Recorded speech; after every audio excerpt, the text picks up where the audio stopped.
Joining me in studio, nature educator at Cornell Cooperative Extension, Cam Winzinger.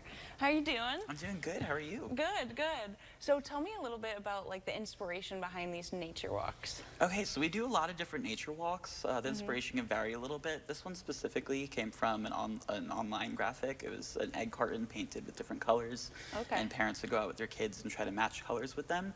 So we thought that'd be a pretty good idea, a really nice way to get people outside and getting really observant with the world around them. A lot of the times people just think about those greens and browns and earth tones, but there's really a lot going on in our landscapes that are pretty cool. Okay, so kind of explain how this works, what people can expect at the Colors of Nature walk. So on the color walk, Carolyn Klein will be leading those ones. You can expect a few minutes in the beginning talking about why we see different colors in nature. It could be anything from warning coloration to camouflage to attracting mates or predators. It's really a whole slew of reasons. Then you're going to be walking around the parks, either Nat Cole or Jones Park respectively, and you're going to have a sheet with different colors on it, and you're going to try to match as many as you can and talk about the colors that you see along the way. Okay, do you, take photos of what you find too? How do you, okay. Yeah, you can take pictures if you would like to. We're really big on leave no trace, so nothing's going to be removed from the park, which is why we're going to have sheets instead of egg cartons, because we're not going to be picking things, we're just going to be looking at them. But you can take pictures, take notes, whatever is good for you. Okay, and then do you come at the end kind of and everyone compares what they found? So I think everyone's going to be walking together as a group, but I'm sure if you find things that maybe Carolyn doesn't talk about, she can certainly talk about them at the end. Okay, and then, so you have two of them. One's at Jones Park. Yes. And the other is at Cole Park. Yes. So why did you guys decide to choose those parks? Both of them are very beginner-friendly in terms of trails. People that might be a little bit intimidated by the outdoors. It's really easy trails to walk, but at the same time, they also have really good diversity of habitat. So there's a lot of really good things to see at both of them. Okay, and then how do you think that these walks, contribute to the overall appreciation of nature, would you say? Kind of like what I was saying before, where people just think about those greens and browns, but when you take a minute to really stop and look, you really notice how many different colors are around us and how many diverse landscapes we have. Okay, do people usually find every color? It honestly depends on the time of year and how much time you spend looking. You can find a lot more than you would think. Even me, when I was in college, we did something similar in one of my labs, and I wasn't expecting that much, and I was really blown away by how much we found in such a short amount of time. Okay, that's cool. So, apart from these color walks, you're having fall foliage walks and another one, so tell me about those two as well. Yeah, so on October 3rd, I'll be leading a fall foraging walk, so that's also at Jones Park. We're going to be looking at wild edibles and things might be medicinally useful. That one's a bit more unpredictable. Whatever we see is what we see, but there's always a lot of cool stuff going on at Jones this time of year.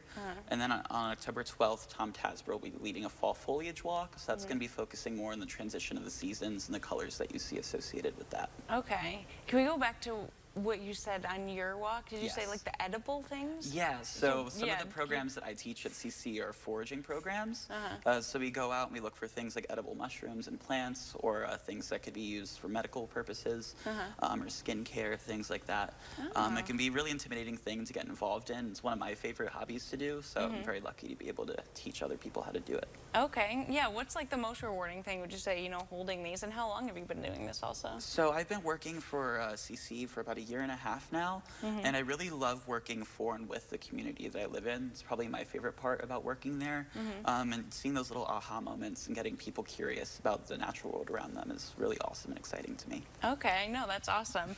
And so how can people prepare for these walks? Is there anything they should bring going into it? Yeah, so definitely keep an eye on the weather. Obviously this time of year, as everyone knows, it's a little unpredictable. Yeah. So maybe wear layers if it's going to be cold. The trails can be a bit muddy if it's rained recently. We're pretty good about sending out reminder emails that has all of that in them as well. But definitely sturdy shoes, and don't be afraid to get a little dirty too. You gotta find the colors and find everything. Yeah, I know. A lot of the times people kind of take a step back out in nature, but the best way to experience it is get right in it. So yeah, no, that's amazing. I love that. So how can people find more information? So all of our nature education can be found on Cornell Cooperative Extension's website. The easiest way to find it is just Googling CC Broome Community Nature Education, and all of our community programs are listed there. Okay, and then do you guys do, for every season, do you guys hold these more often than just right now? Yeah, so we always have a bunch of different walks and community programs going on. They're always listed as they're announced on our website. And then we also do a lot of in-school programs as well. So any teachers out Okay. there, if you're interested in having us come to your classroom, you can find the information on the website. That would be a fun class. I wish I did something like that Yeah, in it's a school. I lot feel of like fun. that, The kids yeah. are always really great to work with. They're some of my Yeah. favorites because they're always so interested. Yeah, that's awesome. And one last question I had too is Cornell's great. They have so many things that go on all the time. So how do you think this fits in, perfectly with CCE overall? Honestly, at least here at CC Broome, we have a really great variety of program offerings. So just trying to get as many different opportunities for our community members as we can. Yeah, of we have course. 3 nature educators, and we have a bunch of other education departments. So there's really something for everyone. Okay, perfect. Well, I want to thank you so much for coming on today. Thank you for having me. Yeah, I wish you the best of luck. It sounds so Thank fun. So for those of you who might have missed those details, the Cornell Cooperative Extension of Broome County is hosting 2 Color of Nature walks. The first walk will take place on Saturday, September 28th from 10 a.m. to 12 p.m. at Nathaniel Cole Park, followed by a second walk on Saturday, October 19th from 10 a.m. to 12 p.m. at Jones Park in Vestal. These guided walks encourage participants to explore and appreciate the vibrant colors in nature and to foster a deeper understanding of biodiversity within even small natural areas.